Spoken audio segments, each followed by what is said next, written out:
Louvado seja o nome do nosso Deus e Pai, amém? Quem está aqui ainda? Ih, tá fraco, hein? Quem está aqui ainda? Amém.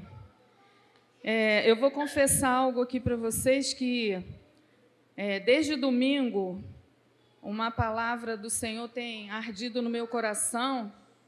Nem sabia que ia ser convidada para ministrar, mas Deus já estava tocando o meu coração com essa palavra e eu estava com muito temor de trazê-la, mas tudo foi confirmado aqui durante o louvor. E eu fico muito feliz porque o nosso Deus, Ele é fiel, né? E Ele faz coisas tremendas. A palavra do Senhor é linda ao nosso coração. E o tema que eu coloquei nessa palavra de hoje diz assim: a ordem para você é levanta. Você pode entender isso? A ordem para você é levanta. Você pode olhar para alguém que está do seu lado e dizer para essa pessoa: olha, a ordem para você hoje é levanta. Aleluia. Eu queria que você abrisse aí a sua Bíblia comigo em Atos capítulo 9. Atos capítulo 9. Não se distraia, porque Deus tem algo poderoso para nós nessa noite, amém? Atos capítulo 9, nós vamos ler do versículo 36 até o 42. E vamos estar meditando sobre esse texto, amém? Atos 9. Aleluia, louvado seja Deus. Podemos? Então, na palavra do Senhor diz assim, versículo 36 do capítulo 9 de Atos. E havia em Jope uma discípula chamada Tabita. Repete comigo, discípula. É o que está aqui também? Chamada Tabita, que traduzido se diz Dorcas. Esta estava cheia de boas obras e esmolas que fazia. Repete comigo, boas obras e esmolas. Amém? E aconteceu naqueles dias que, enfermando ela, quer dizer, ficando doente, morreu. E tendo-a lavado, a depositaram no quarto alto. E, como Lida era perto de Jope, ouvindo os discípulos que Pedro estava ali, lhe mandaram 2 varões, rogando-lhe que não se demorasse em vir ter com eles. E, levantando-se Pedro, foi com eles. Quando chegou, o levaram ao quarto alto, e todas as viúvas o rodearam, chorando e mostrando as túnicas e vestes que Dorcas fizera quando estava com elas. Mas Pedro, fazendo-as sair a todas, pôs-se de joelhos e orou. E voltando-se para o corpo, disse: Tabita, levanta-te. E ela abriu os olhos e, vendo a Pedro, assentou-se. E ele, dando-lhe a mão, a levantou e, chamando os santos e as viúvas, apresentou-lhe viva. E foi isto notório por toda a Jope, e muitos creram no Senhor. Amém? Aleluia. Senhor nosso Deus e Pai, lida está a tua santa e gloriosa palavra, que por si só, ó Deus, já fala aos nossos corações. Mas em nome de Jesus, ó Deus, eu te peço que o Senhor venha abrir os nossos ouvidos para aquilo que o Senhor tem para nós nessa noite. Que nada do que o teu Santo Espírito faça aqui nessa noite, ó Deus, caia por terra, mas que tudo, ó Deus, tenha um fim destinado como o Senhor colocou no meu coração, ó Deus. Senhor, abre os nossos ouvidos, abre os nossos entendimentos, abre os nossos olhos espirituais, ó Pai, para que possamos ver e entender, ó Deus, aquilo que o Senhor quer e aquilo que o Senhor tem preparado para cada um de nós, Senhor. Usa-me, Senhor, usa-me como vaso de honra nas tuas mãos, usa-me como boca tua neste lugar, Senhor, que o teu Santo Espírito tenha plena liberdade de trazer aqui através de mim, Senhor, aquilo que o teu coração planejou e projetou para essa noite e para o teu povo que está reunido neste lugar, Senhor. Essa é a minha oração e a faço, ó Deus, em nome de Jesus. Você pode dizer amém? Aleluia, amém. Amém, aleluia. O texto que nós lemos aqui fala sobre um milagre. E esse milagre aqui aconteceu através da vida, de Pedro. Pedro, um discípulo de Jesus, aquele que andou com Jesus durante o ministério de Jesus aqui na terra. Todos nós ouvimos já falar de Pedro, amém? Você já deve ter ouvido muitas coisas sobre ele. Pedro era discípulo. Pedro é aquele que andou com Jesus, que aprendeu ao lado de Jesus. Pedro foi aquele que também lá negou a Jesus, quando Jesus foi preso. Pedro foi aquele que depois que Jesus ressuscitou, Jesus também teve um encontro com ele e pediu a Pedro, perguntou: Pedro, tu me amas? E ele diz: Senhor, tu sabes. E Jesus, então, esse aqui está fazendo um... Mas tá bom, gente, se estiver bom para vocês, tá bom para mim aqui. Então, Pedro é aquele que estava ali ao lado de Jesus, e quando Jesus ressuscita, vai ter com Pedro e pede a Pedro: apacenta as minhas ovelhas. Amém? Quantos já conhecem Pedro? E a Bíblia diz também lá em Atos 5,15, diz que os discípulos, depois que Jesus foi assunto aos céus, e os discípulos começaram a fazer a obra do Senhor, depois do Pentecoste, da descida ali do Espírito Santo, eles começaram a fazer a obra de Deus, e através da vida deles, muitos sinais e prodígios começaram a acontecer, a seguir os discípulos, assim como Jesus tinha dito, Eis que os sinais seguirão aqueles que crerem. E Pedro, lá em Atos 5,15, diz que a sombra de Pedro curava. Por onde Pedro passava, colocavam enfermos à beira do caminho, e a sombra de Pedro, ao tocar naqueles enfermos, eles eram curados.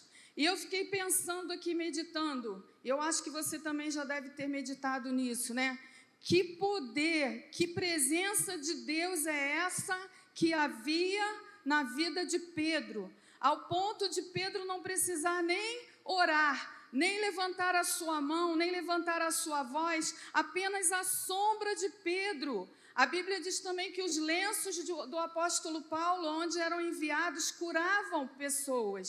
E eu fiquei imaginando, perguntando a Deus: que poder é esse? Como se busca isso em ti, ó Deus? E o Senhor falou comigo: olha, filha, vida de milagre, vida de poder, é vida de intimidade comigo. Aleluia! É vida de intimidade comigo. E intimidade, irmãos, é relacionamento diário. A gente só tem intimidade com alguém quando a gente se relaciona com essa pessoa todos os dias. Na nossa casa é assim, Vocês conhecem a minha família de ver na igreja, mas eu sei os defeitos, Eu sei as teimosias, eu reconheço e sei as virtudes. A gente conhece só pelo olhar, a gente sabe: fulano não vai gostar disso, fulano não gosta daquilo. Não é assim, irmãos? Nós temos intimidade, então nós sabemos o que a pessoa gosta, o que a pessoa não gosta, sabemos como agradar, sabemos como desagradar, sabemos como provocar alguém com aquilo que a pessoa não gosta, amém? Não é assim?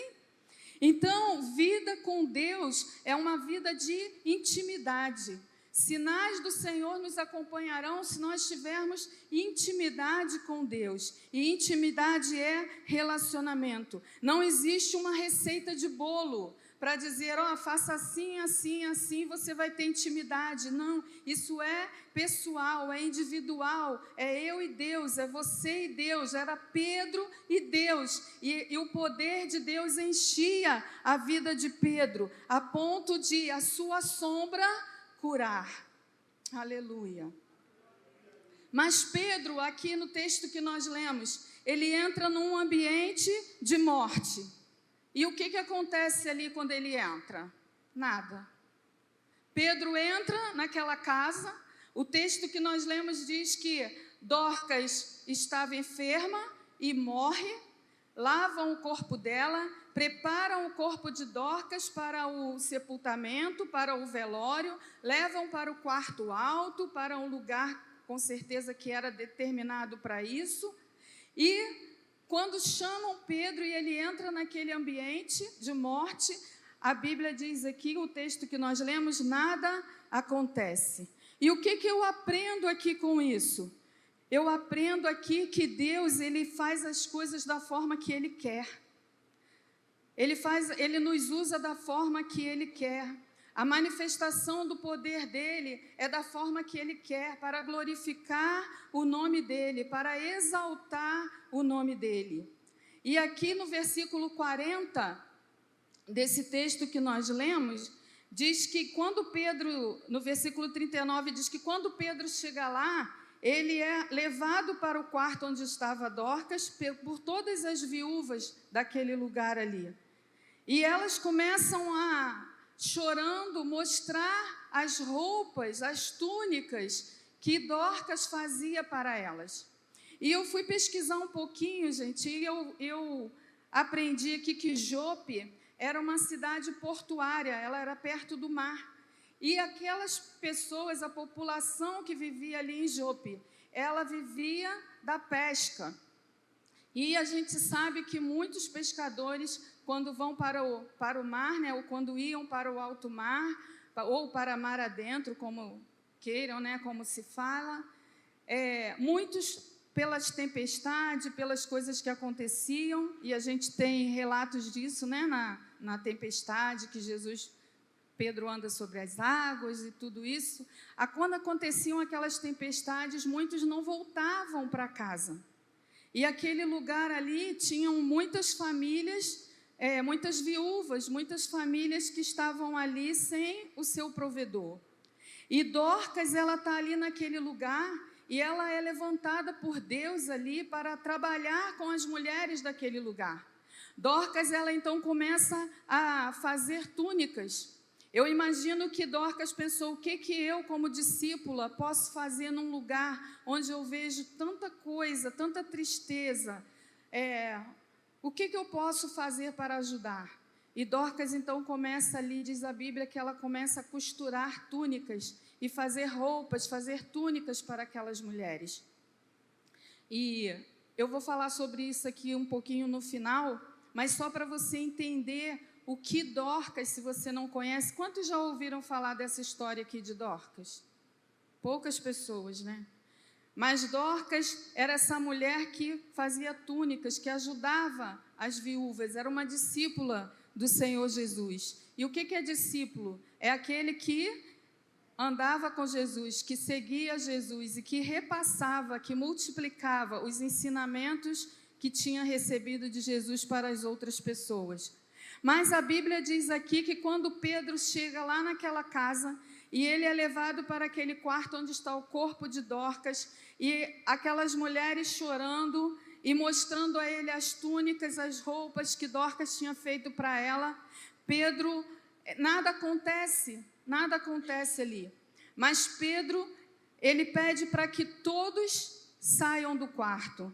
Lê comigo aí o versículo 40. Mas Pedro, fazendo-as sair a todas, pôs-se de joelhos e orou. Então, irmãos, nós precisamos entender aqui, e o que Deus me ensinou, meditando nesse texto, é que haverá dias que você vai orar e a resposta será imediata. Quantos já tiveram experiências aqui assim? Você orou, você pediu algo a Deus e foi assim instantâneo que você ficou até assustado. Acabei de orar, orei hoje, orei ontem, orei agora e Deus já me respondeu.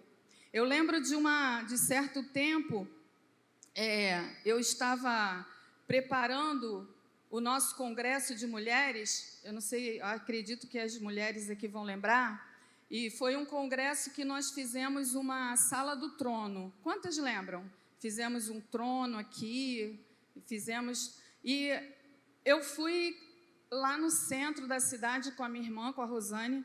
Nós fomos comprar algumas coisas, né, para poder ornamentar, fazer aqui o cenário daquele evento. E como estava passando, né, como está passando agora também, né, a história do Egito, a história bíblica, eu via lá na televisão aqueles tronos bonitos, aquelas cadeiras pomposas, né, aquelas bancadas, né, colunas do lado do trono, com frutas, com utensílios de ouro, bandeja de ouro, jarras de ouro. E eu fui com o meu coração desejoso de comprar aquilo para colocar aqui também. Eu queria fazer uma sala do trono bem bonita, aquela que no meu coração Deus merecia, o melhor que eu pudesse encontrar. E eu tive uma grande decepção. Rodei a cidade inteira, irmãs. A gente até tem algumas coisas douradas aí, mas eu não consegui achar aquilo que estava no meu coração, na minha mente. Quantos entendem isso? Você sai, você fala assim, eu vou comprar isso, eu quero desse jeito. E você anda,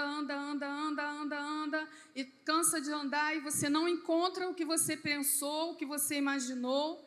Mas eu só tinha aquele sábado para comprar. E eu falei para minha irmã, eu vou levar esse aqui, mas sabe quando você volta para casa triste, que você não comprou o que você queria? Você comprou o que tinha, mas não era o que você queria?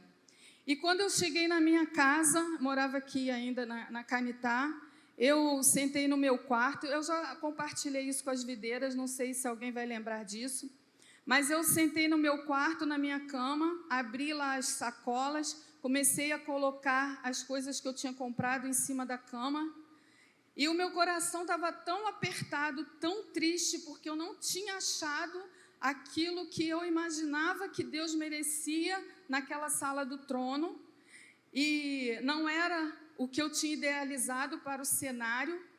E eu sentei ali, abri as sacolas, botei aqueles utensílios em cima da minha cama, no meu quarto, e ali eu orei e falei, ai meu Deus, me perdoa, o Senhor não merece isso daqui, não era isso que eu queria comprar. E ali eu comecei a orar a Deus, e Deus na mesma hora me respondeu, e Ele falou, filha, eu não como nem bebo.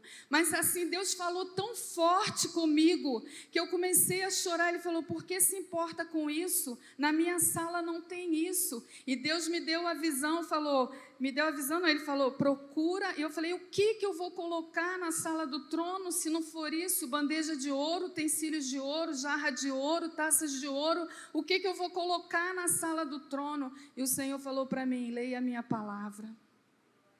Aleluia. E eu fui buscar na palavra. E nós fizemos aqui o livro da vida.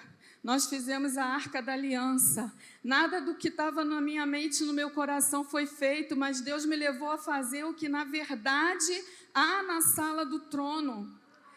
E eu fiquei tão feliz, eu me ajoelhei do lado da minha cama e eu comecei a chorar, a orar. E eu liguei para minha irmã, porque ela morava lá em Vila Isabel, e eu liguei para ela e falei assim, olha, Deus falou assim comigo.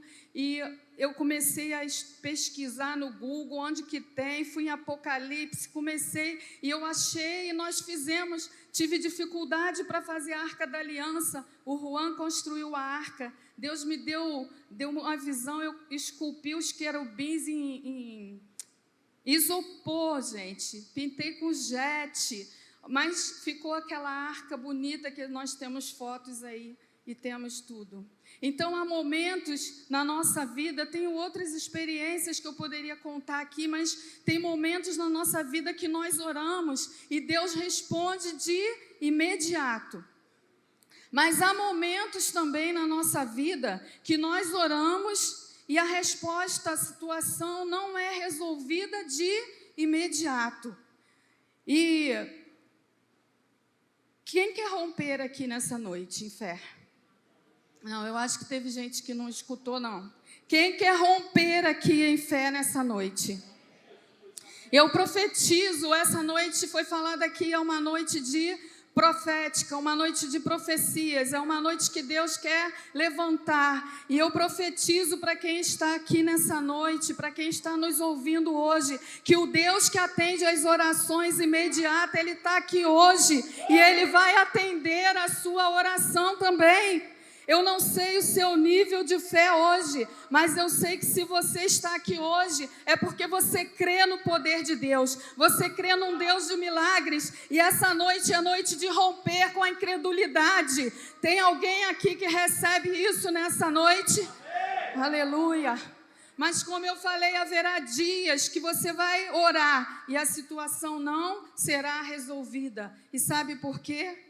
Porque é nesse dia que você vai ter que empenhar mais esforço. A Bíblia diz que Pedro, ele entrou e nada aconteceu. E o que Pedro faz? Se ajoelha e ora. Jesus. Jesus. E é nesse dia, queridos, que você vai ter que se empenhar mais. Nesse dia que a sua oração for feita e não for imediata a resposta de Deus, você vai ter que fazer mais esforço, você vai ter que orar, você vai ter que buscar mais a Deus com intensidade, até que Deus venha e responda a sua oração. Mas a Bíblia diz que Pedro se ajoelha e ora, e depois Pedro se levanta, olha para o corpo de Dorcas, morto ali, talvez em cima de uma cama ou em cima de uma mesa, eu não sei, a Bíblia não relata, mas diz que ela estava lá no quarto superior, no andar de cima, no alto. E Pedro precisava ali de um milagre, de uma ressurreição. E como que você acha, como você imagina que Pedro chegou até Dorcas, até Tabita? Será que Pedro chegou lá pertinho do ouvido dela e falou assim, Tabita, tem uma galera aí fora, tem um monte de mulher aí fora, tem um povo aí fora que está esperando acontecer alguma coisa. Vai ficar feio para a gente se nada acontecer, né, Tabita? Então, ajuda aqui o homem de Deus aqui, o profeta. Você acha que foi assim que aconteceu? Não, Pedro precisava de um milagre, Pedro precisava de uma ressurreição. Por que eu digo que Pedro precisava? Porque o funeral já estava ali, gente. O corpo de Dorcas já estava estendido, já tinha sido lavado, já tinha sido preparado. As carpideiras já estavam ali para chorar. O povo já tinha sido convidado para o sepultamento, para o enterro. Mas a Bíblia diz que 2 varões, 2 homens, sabendo que Pedro estava ali perto, mandou que fossem chamá-lo. E o que eu aprendo com isso? Haverá momentos que a nossa vida vai parecer, a nossa situação que não tem mais jeito, vai parecer que já está decretado o nosso fim, mas haverá pessoas que estarão ali buscando a Deus por você, intercedendo a Deus pela sua vida e dizendo, Ele é importante, Ele não pode morrer, Ele é importante, Ele tem que estar de pé, Ele é precioso para Deus, Ele é precioso para o ministério, Ele é precioso para o reino, Ele não pode morrer. Eu creio no milagre. E mandaram buscar Pedro. E eu creio que a responsabilidade de Pedro ali era grande. Ele sabia que estavam esperando que algo acontecesse ali. E quando nós precisamos de um milagre, quando nós precisamos de algo precioso, de um milagre absurdo, a nossa atitude, ela tem que ser concernente ao milagre. Ela tem que ser no mesmo nível do milagre. Eu vou repetir para você entender. Quando eu preciso de um milagre absurdo, a minha atitude, ela tem que ser concernente, ela tem que estar no mesmo nível daquele milagre absurdo. Amém? Eu imagino que ele chegou perto daquele corpo e falou, Tabita, levanta! Ele não sussurrou, ele deu uma ordem ali, ele enfrentou a morte. E o Senhor fala que nessa noite, Ele manda você levantar. Ele fala, levanta, rompe com a timidez, rompe com esse choro, rompe com esse luto, rompe com essa mágoa. Rompe com a depressão, rompe com essa situação, levanta. A ordem do Senhor para nós hoje é: levanta. Aleluia. Eu queria que você olhasse aí para quem está do seu lado e dissesse para essa pessoa: a ordem hoje é: levanta. Você está numa quarta-feira de poder e não aceite sair daqui do mesmo jeito que você entrou. Não aceite sair daqui da mesma forma que você entrou. Não aceite sair daqui essa noite do mesmo jeito que você passou o dia todo. Você pode dizer: pastora, mas você não tem noção do que eu estou passando. Eu fui traída. A ordem é: levanta. Eu fui magoada. A ordem é: levanta. Mentiram para mim. A ordem é: levanta. Eu fui mandada embora do meu emprego. A ordem do Senhor para você é: levanta.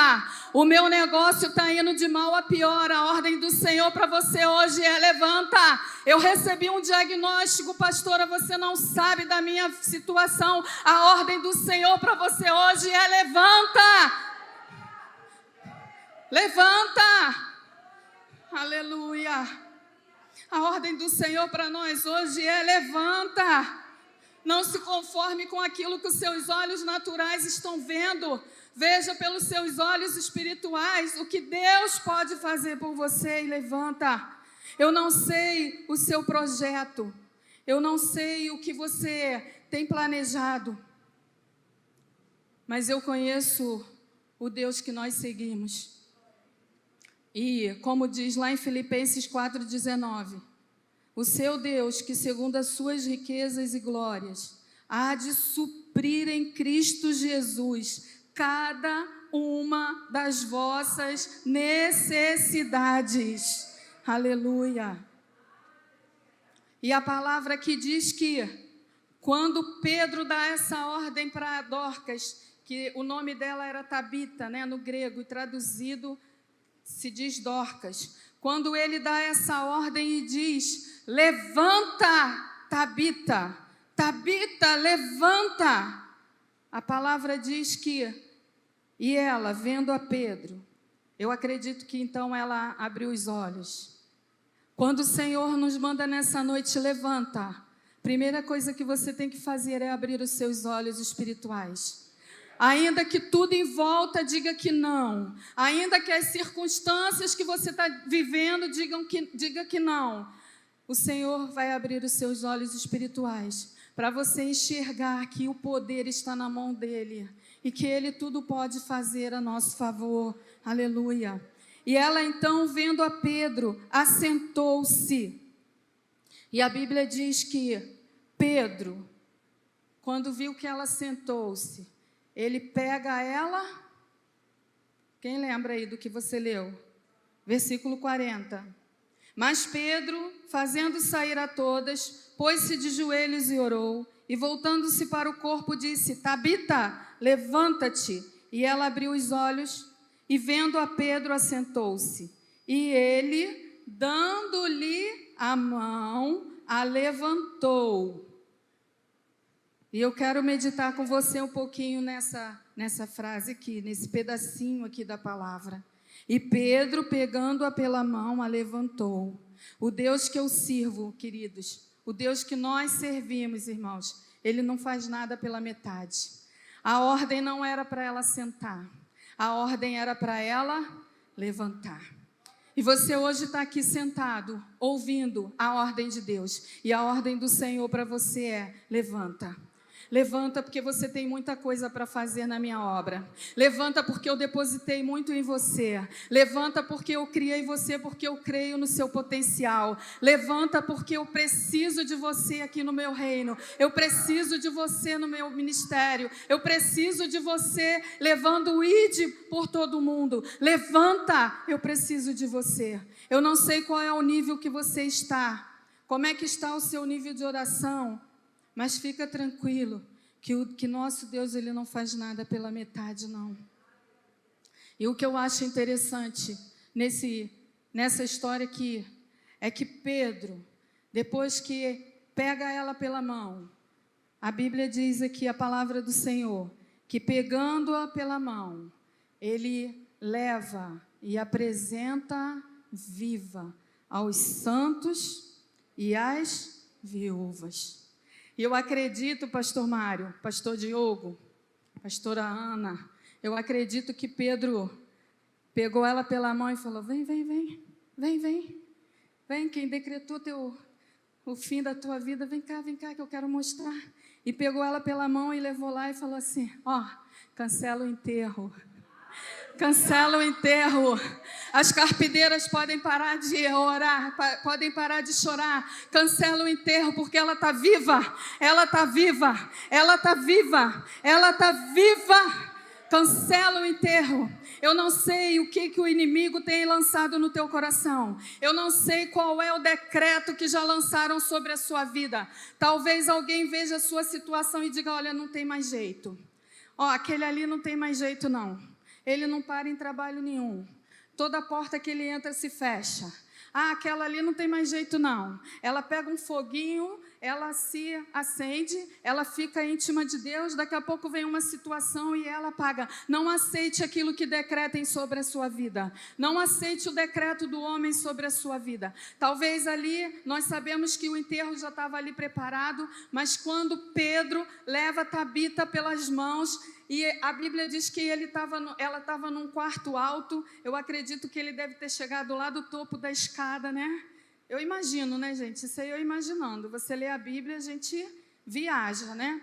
Então, eu imagino que ele chega lá no topo da escada e grita para todo mundo: aqui, olha quem está aqui, quem veio ver vocês. Aquela que estava ali, que vocês estavam chorando, está aqui viva. E eu fiquei perguntando ao Senhor: Senhor, mas por quê? Por que, Senhor, ressuscitar Dorcas? Uma mulher, uma discípula, uma simples discípula que fazia roupas. O Senhor podia levantar outra pessoa. Ela morreu, não é assim que acontece? Um morre, Deus levanta outro e continua o ministério. Não é assim que acontece, gente? Por que o Senhor não levantou outra mulher para ficar no lugar de Dorcas? E o Espírito Santo falou muito ao meu coração. E ele falou: ela não coseu, ela não costurou, ela não fez somente túnicas. Ela não usou só uma agulha e linha para costurar roupas. Ela costurou as emoções daquelas mulheres, aquelas famílias. Ela cuidou das emoções. Ela não fez uma colchinha de retalho. Ela construiu, ela reconstruiu aquele emocional daquelas famílias todas, daquelas viúvas, de todos aqueles que precisavam. Dorcas era importante ali, filha, e por isso ela foi ressuscitada, para a glória do meu nome. E o Senhor falou muito ao meu coração, e o meu temor e trazer essa palavra era essa, mas o pastor Diogo desbravou aqui no louvor, e eu fiquei ali, falei: Senhor, muito obrigada, porque nós somos pequenina, eu sou fraca, eu sou falha, eu sou humana, eu às vezes acho que a palavra é de mim. Senhor, me perdoa, porque não foi do meu coração, mas foi do teu, porque o Senhor falou ao pastor Diogo que nessa noite ele veio aqui, ele está aqui, ele trouxe essa palavra, porque Ele quer ressuscitar vidas, Ele quer ressuscitar emoções, Ele quer trazer de volta, Ele quer usar aquela linha, sabe, aquela agulha e aquela linha que Dorcas usou para curar emoções nessa noite. A palavra no ministério de louvor, na introdução aqui do culto, foi cura. O Senhor quer curar, e mais do que curar o corpo físico, mais do que trazer a vida física, o Senhor falou ao meu coração: filha, nessa noite eu vou curar emoções. E eu queria que você fechasse os seus olhos. Eu queria que você fechasse os seus olhos agora. Se você pode ficar de pé, você fica. Aleluia, aleluia, aleluia, aleluia. Oh, louvado seja o teu nome, Senhor. Louvado seja o teu nome, Senhor.